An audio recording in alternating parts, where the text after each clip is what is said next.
పేతురు రాసిన 2వ పత్రిక 3వ అధ్యాయము. ప్రియులారా, ఈ 2వ పత్రిక మీకిప్పుడు రాయుచున్నాను. పరిశుద్ధ ప్రవక్తల చేత పూర్వమందు పలుకబడిన మాటలను, ప్రభువైన రక్షకుడు మీ అపోస్తలుల ద్వారా ఇచ్చిన ఆజ్ఞను మీరు జ్ఞాపకము చేసుకొనవలనను విషయమును మీకు జ్ఞాపకము చేసి నిర్మలమైన మీ మనసులను రేపుచున్నాను. అంత్యదినములలో అపహాసకులు అపహసించుచు వచ్చి తమ స్వకీయ దురాశల చొప్పున నడుచుకొనుచు ఆయన రాకడను గూర్చిన వాగ్దానం ఏమాయెను?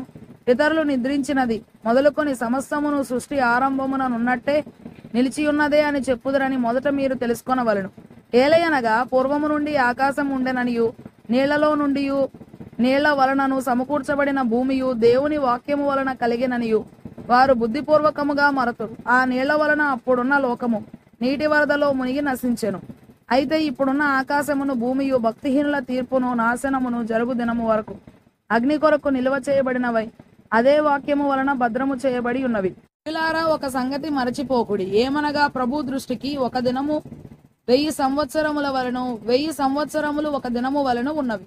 కొందరు ఆలస్యమని ఎంచుకొనున్నట్లు ప్రభు తన వాగ్దానమును గూర్చి ఆలస్యము చేయువాడు కాడు గాని ఎవడనూ నశింపవలనని ఇచ్చేయింపక అందరూ మారు మనసు పొందవలనని కోరుచు మీ ఎడల దీర్ఘశాంతము గలవాడై ఉన్నాడు. అయితే ప్రభు దినము దొంగ వచ్చినట్లు వచ్చును. ఆ దినమున ఆకాశములు మహాధ్వనితో గతించిపోవును, పంచభూతములు మిక్కటమైన వేండ్రముతో లయమైపోవును, భూమియు దాని మీదనున్న కృత్యములను కాలిపోవును.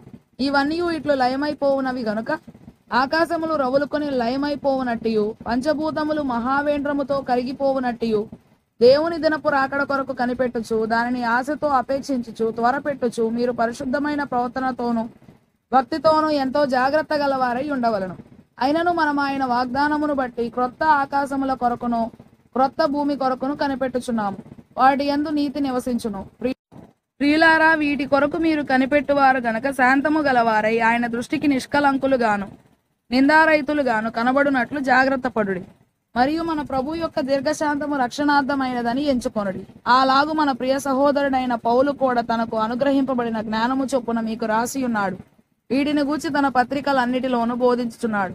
అయితే వాటిలో కొన్ని సంగతులు గ్రహించుటకు కష్టమైనవి. వీటిని విద్యావిహీనులను అస్థిరులైన వారును తక్కిన లేఖనములను అపార్థము చేసినట్లు తమ స్వకీయ నాశనమునకు అపార్థము చేయుదురు, వక్రముగా త్రిప్పుదురు. ప్రియులారా, మీరు ఈ సంగతులు ముందుగా తెలుసుకొని ఉన్నారు గనక మీరు నీతి విరోధుల తప్పు బోధ వలన తొలగింపబడి మీకు కలిగిన స్థిర మనసును విడిచి పడిపోకుండా కాచుకొని ఉండుడి.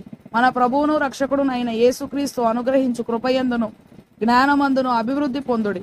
ఆయనకు ఇప్పుడును యుగాంత దినము వరకును మహిమ కలుగునుగాక. ఆమేన్.